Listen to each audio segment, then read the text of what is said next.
Hello, everyone. Welcome to week two. This is Brandon Duncan, and this is my presentation on the government relations analyst interview process. So, the role it requires a deep understanding of legislative issues and political temperature, meaning that you not only must understand current legislation, past legislation, but also understand the history looking at the agency that you're applying for and also the agencies that they interact with and collaborate with. So if you're applying for the Inland Empire Utilities Agency, not only must you understand that agency, you must also understand their role with the Santa Ana Water Master in the past, SAPA, all the other agencies, LAFCO, and moving forward, it's just a acronym soup, basically. You have to know all of those acronyms.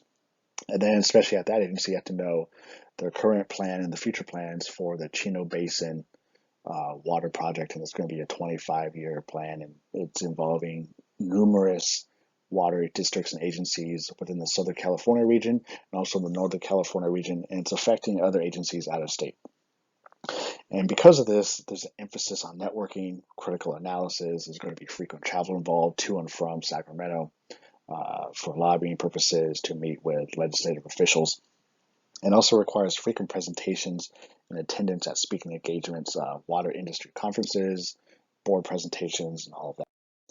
So for the interview, it's multiple steps, as with most government positions. The first step is a practical exam. This will be a written test, and then you move on to a panel interview with external subject matter experts. That way they could gauge you with an unbiased view of your skill set understanding of the role. And then you move on to a second interview with the internal leadership, and that's when they're starting to measure you for their cultural fit and see how you will fit in specifically to that agency.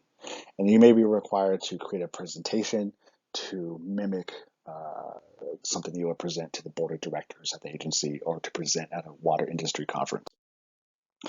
So the two questions that I came up with for my research and speaking with the government relations analyst is what current challenges do you see in the water industry? This question is looking for one, a critical thinking analysis and understanding of current and past and future legislative issues, and also want to see what you have on your priority list. What is your action plan within your first 3, 6, 9 months on the job that you want to take head on? And then also, how do you see and how do you understand the interplay between the water districts and agencies in the area? The second question could go something like, I am a general manager at a neighboring water agency. I'm opposed to a bill that this agency supports. How would you persuade me or pitch to me to align or compromise to your viewpoint? And this is looking to measure the soft skills.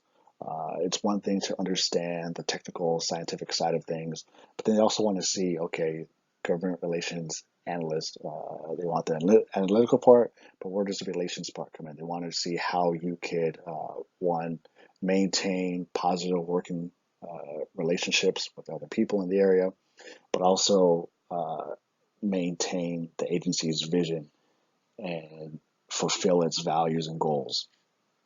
So this is going to require you to persuade people in the area and also make compromises yourself.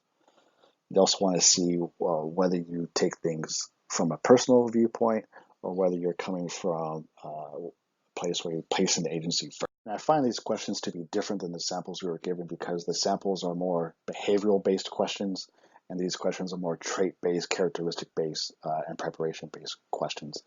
Uh, and these are more for an advanced type of role, whereas the samples are more for like a basic inline role. That's my presentation for this week. Thank you for listening.